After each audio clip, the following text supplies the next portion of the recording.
m'appelle Lucien, je suis travailleur social ici à l'association pour le bateau Genève.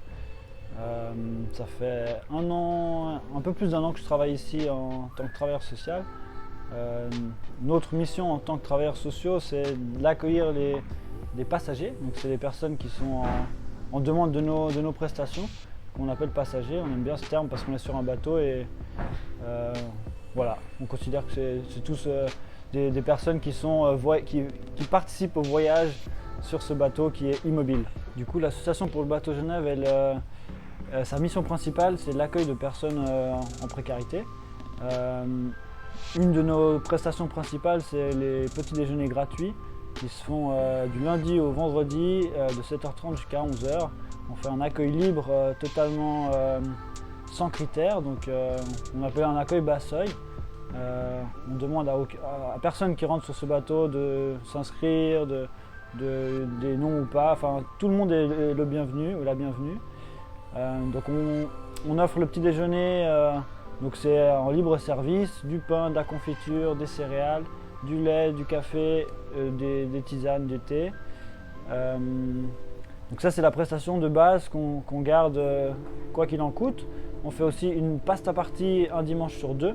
Donc c'est un repas chaud qui est servi le dimanche soir parce que c'est un des manques au sein des structures d'accueil genevois, c'est les repas le soir pour les personnes sans abri ou en grande précarité. Il y a très peu d'endroits qui offrent ce genre de prestations. Donc on a depuis déjà plusieurs années fait le choix d'offrir un repas le dimanche soir en collaboration avec les Restos Scouts qui font l'autre dimanche sur 2. Donc nous on fait un dimanche sur 2, les Restos Scouts l'autre dimanche.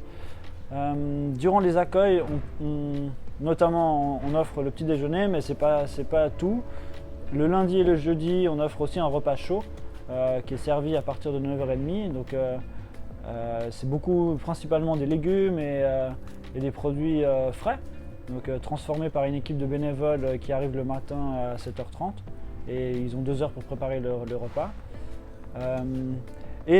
Ça c'est les prestations alimentaires, mais on offre aussi beaucoup de prestations complémentaires, notamment des cours de français, des cours d'anglais, un atelier couture pour les personnes qui ont besoin de réparer leurs affaires.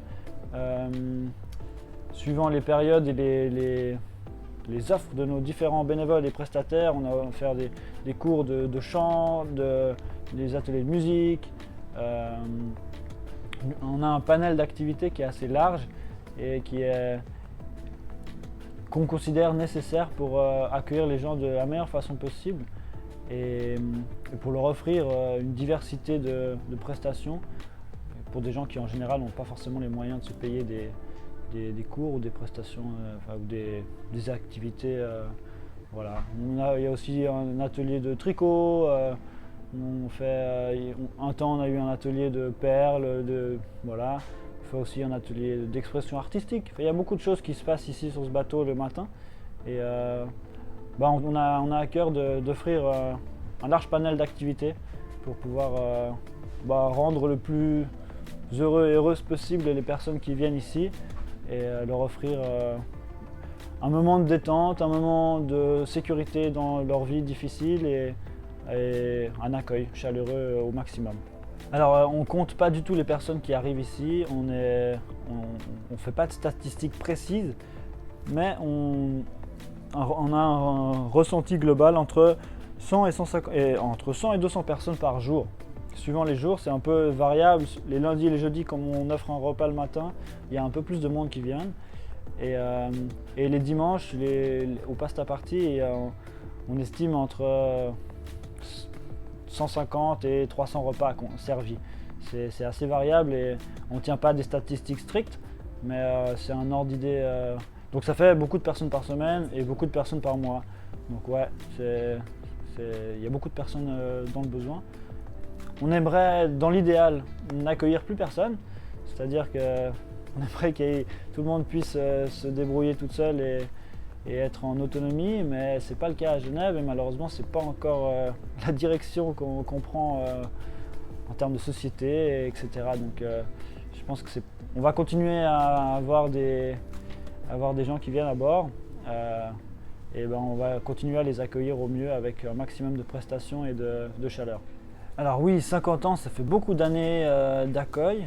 Il y a eu plusieurs périodes, des périodes très différentes sur ce bateau. Ça a commencé avec des personnes marginales en 1974.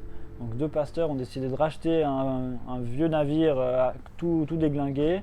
Ils ont réussi à le mettre à quai et à commencer à le retaper petit à petit avec des personnes, des ex-détenus, des personnes en situation de consommation et des personnes précaires en général. C'était majoritairement des personnes marginalisées par la société, qui se reconnaissaient pas dans la société de consommation, etc. et qui trouvaient un refuge ici, qui dormaient sur place et qui en même temps travaillaient pour retaper ce bateau à coups de soudure, de peinture, ils ont tout refait petit à petit au fur et à mesure des années. Il y a eu plusieurs changements, notamment bon là je fais un grand saut sur le temps, mais en 2019 il y a eu un grand chantier qui s'est fait pour fermer la partie supérieure du bateau, c'est-à-dire mettre des vitres. Comme vous pouvez le voir ici, on peut fermer plus ou moins hermétiquement le bateau pour permettre que ce soit un endroit plus chaleureux et qu'on puisse accueillir les gens en hiver. Avant notamment, l'escalier, pendant toute la période hivernale, il était fermé par une trappe parce qu'il faisait beaucoup trop froid en haut. Et donc ça a été un gros chantier qui a été réalisé notamment avec beaucoup de personnes accueillies qu'on employait pour faire ce boulot de rénovation. Juste après le Covid, il y a eu aussi la prolongation des accueils, parce que jusqu'alors c'était de 7h30 jusqu'à 9h30 qu'on accueillait les gens. Et juste après le Covid, on a reçu des sous pour pouvoir prolonger les accueils, notamment au début c'était juste les lundis et les jeudis jusqu'à 11h, et après on a réussi à prolonger ces accueils jusqu'à 11h tous les jours de la semaine, ce qu'on trouve actuellement complètement essentiel parce que vu le nombre de personnes qui ont besoin d'un endroit pour se reposer et pour se restaurer, on trouve complètement nécessaire de garder ces accueils prolongés. C'est un combat parce qu'il faut trouver des sous, il faut pouvoir financer notamment les prestations qu'on offre. Et donc on est toujours en train d'avancer pour pouvoir garder ces prestations et se battre pour continuer à accueillir au mieux toutes les personnes accueillies. Donc on reçoit des produits alimentaires, mais aussi on reçoit des produits d'hygiène de base, donc dentifrice, brosse à dents, gel douche, etc. On reçoit une quantité variable qui est en fonction certainement des stocks que vous avez à disposition. Nous, c'est une prestation qui est très demandée au bateau. Les passagers et passagères viennent régulièrement pour demander si on n'a pas un rasoir, un dentifrice, une brosse à dents. Et donc c'est quelque chose qui est très important pour nous.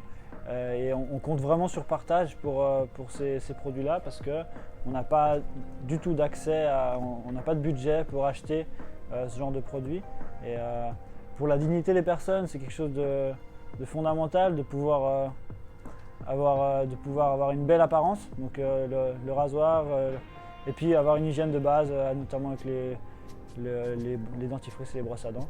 En termes d'apparence, on a aussi la chance d'avoir des coiffeurs et coiffeuses bénévoles qui viennent une fois par semaine et qui permettent à redonner un petit peu de dignité à toutes ces personnes qui sont souvent oubliées, mises de côté et marginalisées. Donc le fait d'avoir une belle image de soi, ça participe à la dignité et au bien-être. Je pense qu'on a en tout une cinquantaine de bénévoles qui viennent régulièrement, pas tout en même temps, mais on a notamment des équipes bénévoles pour préparer les repas, les lundis, les jeudis et un dimanche sur deux. Mais on a aussi des bénévoles passagers, passagères des fois aussi, ce qui est aussi très intéressant, qui permet une mixité sociale. Donc des personnes bénéficiaires des petits déjeuners qui offrent leurs services, que ce soit des coiffeurs, coiffeuses, ou alors des cuisiniers, cuisinières qui aident l'équipe bénévole qui peuvent être des habitants genevois et genevoises à préparer les repas le matin. On a aussi notre couturier qui est un passager qui vient une fois par semaine pour réparer les affaires des passagers et passagères. Donc on a une grosse équipe bénévole et on compte beaucoup sur ces gens. Sans eux et elles, on ne pourrait pas offrir toutes les prestations qu'on propose. Donc on essaye d'en prendre soin au maximum. Ça fait beaucoup de monde et on est content de pouvoir compter sur ces belles équipes de bénévoles. On continuera à offrir un maximum de prestations. Je pense qu'elles sont définies par aussi les personnes qui y travaillent, par les intérêts et par les compétences des travailleurs et des travailleuses sur ce bateau. On va se battre pour continuer à exister, à continuer à avoir notre libre arbitre et pouvoir accueillir au mieux et dans la plus grande dignité possible toutes les personnes qui en ont besoin.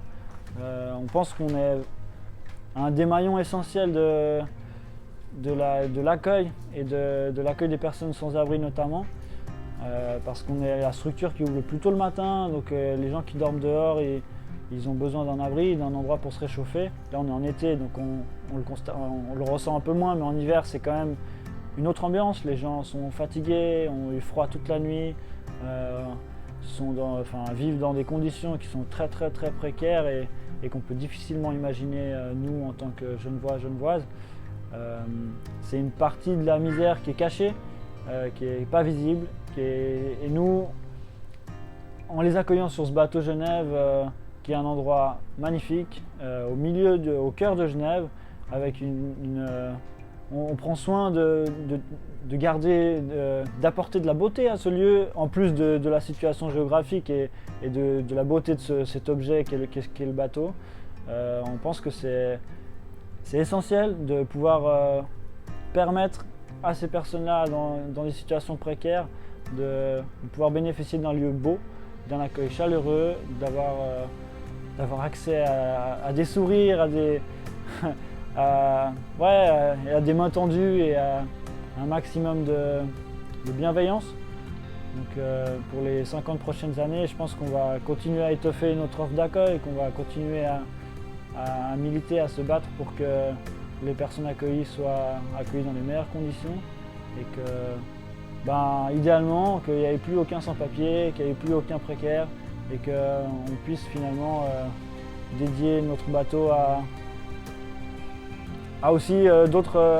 accueillir festivement toutes ces personnes. Et puis on espère, et moi je souhaite sincèrement que dans les 50 prochaines années, on arrivera à réduire le nombre de personnes précaires qui sont sur le territoire, c'est-à-dire à leur offrir une autonomie, à leur offrir, nous-mêmes on ne pourra pas le faire, mais c'est un combat politique de plus long terme, de pouvoir permettre à toutes ces personnes de se débrouiller par elles-mêmes et donc d'être un point d'appui, mais pas d'être essentiel dans la survie de ces personnes, parce qu'on pense que elles ont le droit à vivre dignement et donc de pouvoir faire leur choix elles-mêmes. Donc on va se battre pour ça, et l'association pour le bateau Genève elle s'est toujours positionnée comme une association libre et avec une liberté d'action très grande.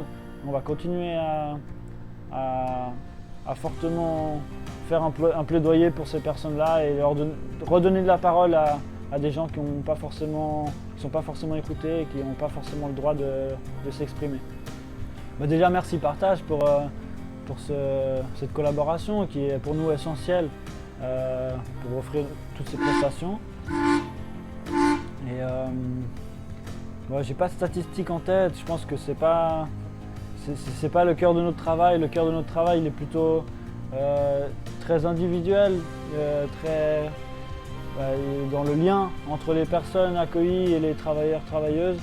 On est aussi un lieu de formation très intéressant pour les jeunes qui sont par exemple à l'école sociale. Et je pense que si on avait un message à faire passer, c'est que, si j'avais un message à faire passer, c'est que il faut mettre un point d'honneur à accueillir tous les gens dans leur état actuel, c'est-à-dire ne pas juger, ne pas avoir de préjugés sur les personnes qui peuvent être dans des situations de sans-abrisme ou de grande précarité. accueillir la personne dans toute sa beauté, sa dignité, et que je pense qu'on aurait intérêt à prendre en considération toutes ces personnes qui ont des vécus extraordinaires, des expériences parfois très dures, mais qui la plupart du temps gardent une belle énergie, un sourire, une résilience incroyable. Et je pense qu'on aurait beaucoup à apprendre. En tout cas, moi j'apprends beaucoup en côtoyant toutes ces personnes, et on aurait beaucoup à apprendre en tant que société, en discutant, en écoutant et en prenant en compte leurs expériences et leur vécu. Je pense que c'est vraiment quelque chose qui manque à nos sociétés. Donc écouter, prendre en compte et apporter tout le soutien nécessaire et possible qu'on puisse faire.